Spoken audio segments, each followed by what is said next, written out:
মা, বাবা, তোমাদের নিয়ে হাজারো বললে শেষ হবে না। তবে আমি তোমাদের নিয়ে এই কথাগুলো আমার মন থেকে বলতে চাই। আর আমি কিছু মানুষকে জানাতে চাই কতটা ভালোবাসি তোমাদের। তাই আজকের এই কথাগুলো তোমাদের জন্য। জানো মা, এই বাস্তবতা এতটাই কঠিন যে তোমাদের মুখে হাসি ফোটানোর মতো এখনো কিছুই করতে পারি নাই। জানো মা, তোমার চোখের পানি দেখলে আমার এই দুনিয়াটা পুরা অন্ধকার লাগে। তোমার অসুস্থ শরীরটা যখন আমি নিজের চোখে দেখি, তখন এই পৃথিবীর সবচেয়ে নিকৃষ্ট মানুষ বলে আমি একজন নিজেকে মনে করি। তোমার চোখের পানিগুলো আমি মুছে দেব। আমি আমার সবটুকু দিয়ে চেষ্টা করব তোমাদের জন্য। আমাকে যতটা পরিশ্রমই করতে হোক না কেন, আমি সেটা করব। মা, বাবা, আমি তোমাদের সেই ছেলে, যেই ছেলেটা এখনো তার ভবিষ্যতের জন্য কিছুই করতে পারেনি। আর তোমাদের মুখে হাসি ফোটানো তো দূরের কথা, আমি তোমাদের সেই ছেলেটা, যেই ছেলেটা তোমাদের আদরে থেকে এই পৃথিবীর বাস্তবতাকে খুব সহজভাবে দেখতাম। আর তোমাদের সামান্য শাসনে খুব বিরক্ত অনুভব করতাম, যদিও সেখানে সব ভুলগুলো আমার থাকতো। আজ যখন তোমাদের ছেড়ে পাড়ি জমালাম দূরের কোনো শহরে, তখন এই বাস্তবতার সত্যিকারের রূপটা আমার সামনে ভেসে উঠল। এই বাস্তবতা এতটাই নিষ্ঠুর যে আমাকে প্রতিনিয়তই আঘাত করে মৃত্যুর যন্ত্রণা দিচ্ছে। তারপরেও সব আঘাত সহ্য করে নিজেকে বিলীন করতে হয় সুখ নামক সেই টাকার কাছে। হাজারো অপমান আর মানসিক চাপগুলো সহ্য করে নিতে হচ্ছে শুধু জীবনে একটু সুখী হওয়ার আশায়। একটা চাকরি নামক দাসত্বের কাছে নিজেকে এমনভাবে বিক্রি করে দিয়েছি শুধুমাত্র তোমাদেরকে একটু সুখে রাখার জন্য। এখন অসুস্থ শরীর নিয়েও চলে যেতে হয় চাকরি নামক দাসত্বের কাছে। আবার দিন শেষে এতটা পরিশ্রম করার পরেও যাদের কাছে আমার কোনো মূল্য থাকে না।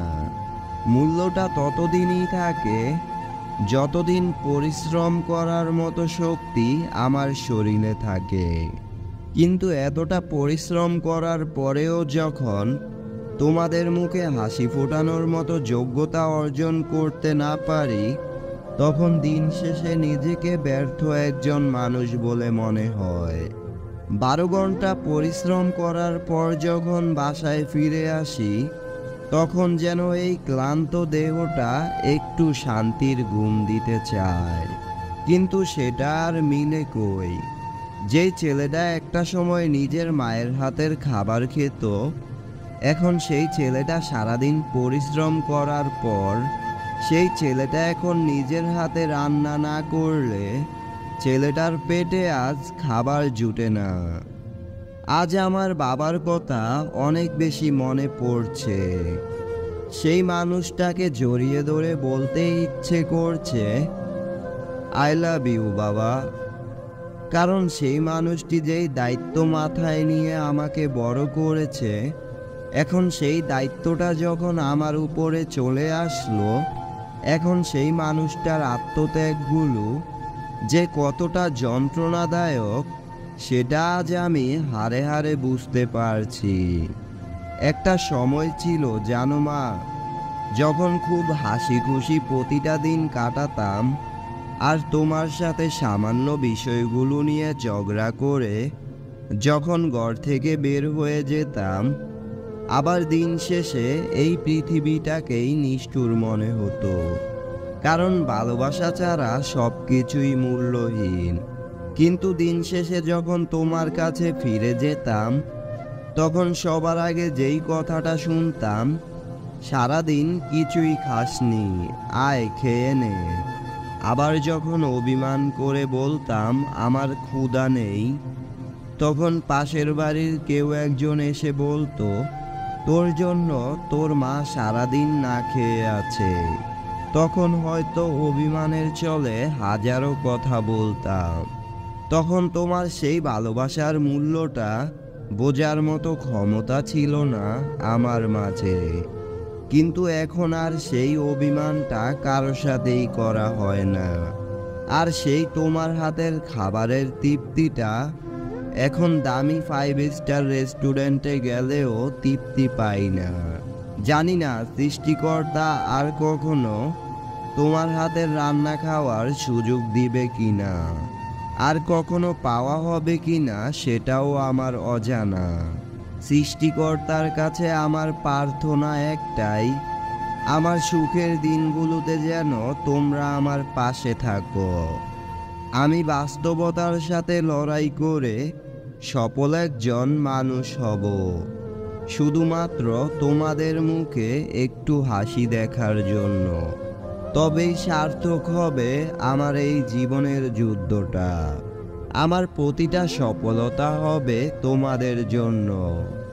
আমি হাজারটা বাধা অতিক্রম করব, হাজারবার ব্যর্থ হব, আবার চেষ্টা করব, একমাত্র তোমাদের মুখে হাসি ফোটানোর জন্য। হয়তো আজ আমি অনেক বেশি ব্যর্থ, কিন্তু আমি আমার সর্বোচ্চটা দিয়ে চেষ্টা করব জীবনে কিছু করার।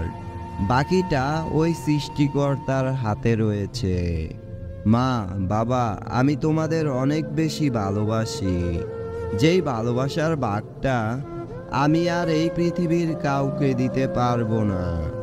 কথাগুলো আমার প্রাণপ্রিয় পিতামাতার জন্য।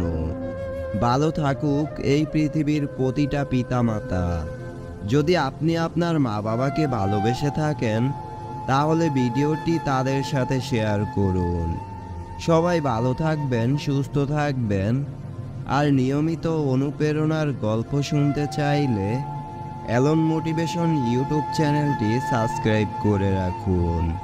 আল্লাহ হাফেজ।